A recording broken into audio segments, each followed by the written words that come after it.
माफी मांगने वाला व्यक्ति हमेशा बड़ा होता है।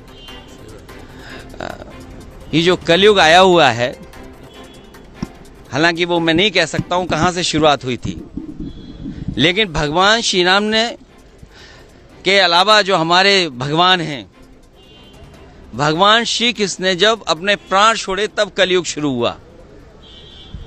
आखिरी शब्द भी यही थे जब उनको तीर लगा कि डेस्टिनी थी, ये माफ कहना चाहिए, भूल जाना चाहिए इस चीज को।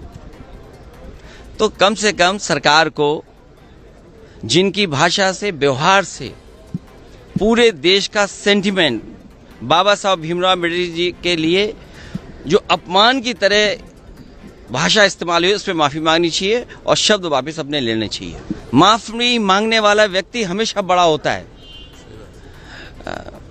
ये जो कलयुग आया हुआ है, हालांकि वो मैं नहीं कह सकता हूं कहां से शुरुआत हुई थी, लेकिन भगवान श्री राम ने के अलावा जो हमारे भगवान हैं, भगवान श्री कृष्ण ने जब अपने प्राण छोड़े तब कलयुग शुरू हुआ। आखिरी शब्द भी यही थे जब उनको तीर लगा कि डेस्टिनी थी, ये माफ कहना चाहिए, भूल जाना चाहिए इस चीज को।